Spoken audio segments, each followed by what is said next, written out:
Etong linggo naman ang biyahe namin pa Laguna. Kasama namin si Lolo Jun at si Mama Sol. Mag-o-ocular kami sa Los Baños area. Pero bago ang lahat, stopover muna kami para mag-breakfast. At dito kami kakain sa Chowking. Nag-order na kami ni Mami at ang dami nilang items na wala dito. So wala daw silang toyo, wala silang noodles, wala silang chicharap, wala silang sweet and sour pork. Gusto ko na lang din magwala. Wala rin. At pagtapos namin kumain dito, balik na ulit kami sa road. Ito yung una naming napuntahan. So mataas siya, maraming room. Indoor din yung pool niya. Kaso yung parang pinaka-entertainment and pool area niya parang medyo masikip kasi nga indoor siya. Kaya nag-proceed pa kami at naghanapan ng ibang resort. So hindi pumasa yun sa standards namin. Ito naman yung isa naming nakita. Dito naman onti lang yung sleeping capacity niya. So for small family lang siya. Kaya sinama kami ni Kuya doon sa isa nilang resort. So doon daw medyo mas malaki at kaya ng mga big family. Ditong isa medyo mas malaki naman at maraming rooms. Kaso yung pool nila dito nakataas yan. Tapos medyo masikip din yung area nila sa baba. Kaya nag-proceed ulit kami maghanap. At etong pangatlo, ito na yung pumasa sa amin. Outdoor pool siya at medyo malaki yung area niya. Meron din siyang entertainment area dito sa loob. Marami din silang rooms at malinis. So well-maintained dito. At eto kalilinis lang ni ate. At amoy hotel din yung mga room nila. Well-maintained talaga at bukod pa dito, may kanya-kanyang CR kada kwarto. So hindi kayo mag-aagawan sa CR dito. Etong unang room, ito yung master's bedroom nila sa baba. At paakyat naman ng second and third floor nila, hindi ganun katarik yung hagdan, kaya perfect din kung may mga kasama kayong mga bata.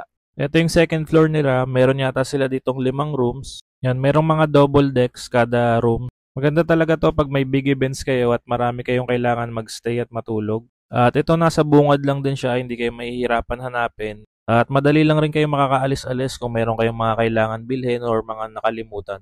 Pagdating naman sa tubig, hot spring siya pero hindi siya ganun kainit. At pinapalitan din nila yung tubig kada new guest. Kaya pagdating namin dito, nakadrain yung pool at pinupuno pa lang nila. Yan kasi kalilinis lang ni ate dito eh. At ito ang lawak ng function area nila, tapos meron pa doon sa outdoor. Dito sa indoor, pwede nyong ipabukas yung aircon pero meron siyang additional. At matapos namin mag-ikot-ikot at mag-ocular, dumiretso naman kami dito sa Silang Cavite para kumain dito sa Balin sa Sayaw. Nakailang beses na rin kami kumain dito kasi masasarap din naman yung mga pagkain nila. At eto, nakakubo experience ka pa. At eto, tinitake lang ni Kuya yung orders namin. At sabi ni Kuya, 20 to 30 minutes wait time din pero mabilis lang rin naman nila naluto at na-serve yung mga pagkain. Bukod sa masasarap na pagkain, friendly at accommodating din yung mga staff nila dito. At syempre maganda rin yung ambience ng lugar. Ito yung mga in-order namin, chicken wings na sobrang laki. So merong pansit, bulalo, merong baked tahong, meron grilled squid, at isa rin sa mga nagustuhan namin yung leche flan nila. Ito, tignan mo kung gaano kalaki yung chicken wings, so mas malaki pa sa mukha ni Davin. At ang maganda pa sa experience namin dito, medyo umambon siya habang kumakain kami. Kaya yun, lumamig yung panahon, tapos ramdam mo yung ulan habang kumakain kayo, at humihigop ng sabaw ng bulalo. Yan, panalo talaga yung experience dito. At nagustuhan din ni Davin yan at kumakain siya mag-isa. Hindi rin namin naubos at meron pa kaming mga take-out.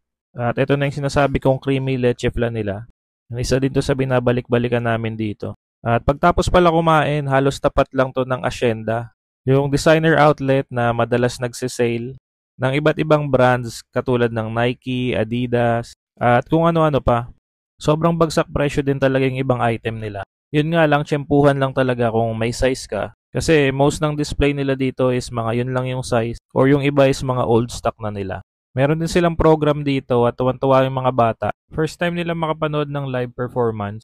Hindi ko alam yung pangalan ng nag-perform eh. Pero nakamas siya ng pangmatanda tas nagsasayaw siya. Sabi nung host, sumali din daw to sa It's Showtime. At yun nga, entertaining at magaling din naman si Kuya. Yan, at ongoing pa rin yung mga sale nila dito.